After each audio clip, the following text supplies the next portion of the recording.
अस्सलाम वालेकुम जी। पब्लिक की आवाज़ विद आदिल मुनीर में आप सबको खुश आमदीद कहते हैं। तो जी हालात बता रहे हैं कि क़यामत बहुत नज़दीक है, वाक़यात बता रहे हैं कि क़यामत बहुत नज़दीक है। तो जी गुज़श्ता रात सियालकोट में फिर एक दिल दहला देने वाला वाक़या पेश आ गया कि सियालकोट थाना एयरपोर्ट की हदूद में एक वाक़या पेश आया है, जहाँ पर 34 से 35 साला मोहम्मद शफीक को अपने ही सालों और ससुर ने बड़ी बेदर्दी से कत्ल कर दिया।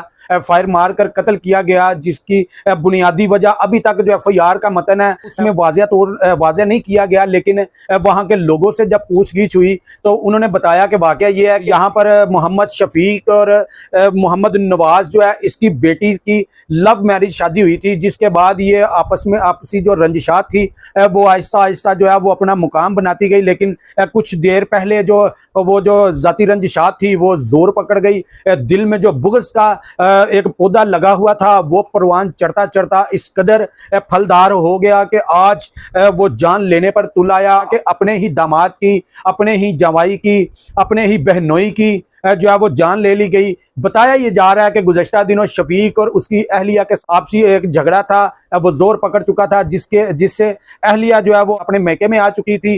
3 बेटियां बताई जा रही हैं शफीक की, जिसमें एक की उम्र 10 साल बताई जा रही है, एक की उम्र 8 साल बताई जा रही है, एक की उम्र जो है वो 4 साल बताई जा रही है। जब झगड़े के बाद अहलिया जो है वो अपने मैके आ चुकी थी, शफीक आया, मनाने की कोशिश की, लेकिन वो जो जाती अना थी ससुरालियों की, उसका जोर ना टूटा। तो आखिरकार होता यह है कि शफीक वहां से चला जाता है। फिर दूसरे तीसरे दिन वहां पे बताया ही जाता है कि दूसरे दिन या तीसरे दिन फिर शफीक जाता है, लेकिन कोई मामला नहीं बनता। शफीक जब घर आ जाता है तो पीछे पीछे ससुराली आ जाते हैं। जब ससुराली आते हैं आकर ये बताया जा रहा है कि गालिम गलोच जो है वो शुरू हो जाती है शफीक के घर में। एक ही गाँव के, एक ही मोहल्ले का बताए जा रहे हैं। ये ससुराल और मेका दोनों ही जो है वो एक ही इलाके, एक ही गाँव के बताए जा रहे हैं।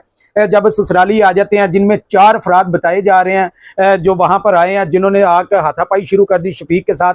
और एक किस अफराद है, उसने जो है वो अरशद नाम बताया जा रहा है, अरशद नवाज, जिसने ये फायर मारा शफीक को, जिस पर झगड़े के बाद जो है शफीक का भाई अजीज अब रहमान उसका नाम बताया जा रहा है, वो भी मौका पर पहुंच गया। जब झगड़े को छुड़वाने की कोशिश की तो जो मुसल्लह अफराद थे उनकी जानिब से उस पर भी फायर कर दिया गया, जो कि उसकी दाई पेट के साइड पे बताया जा रहा है कि फायर लगा, वो जख्मी है। लेकिन शफीक जो है वो जान बहक हो चुका है, जिसके बाद शफीक के अहले खाना ने मैयत जो है वजीराबाद रोड पर रख कर जो है वो एहतजाज शुरू किया। मुल्जमान जो है वो मौका से फरार हो गया। FIR के मतन के मुताबिक ये बताया जा रहा है कि जाते हुए ससुराली मोहम्मद शफीक की गाड़ी भी साथ ले गए। लेकिन यहाँ पर सबसे बड़ी और अहम बात यह है कि ससुरालियों की आखिर वो कौन सी ऐसी अना थी जिस अना ने अपनी बेटी भी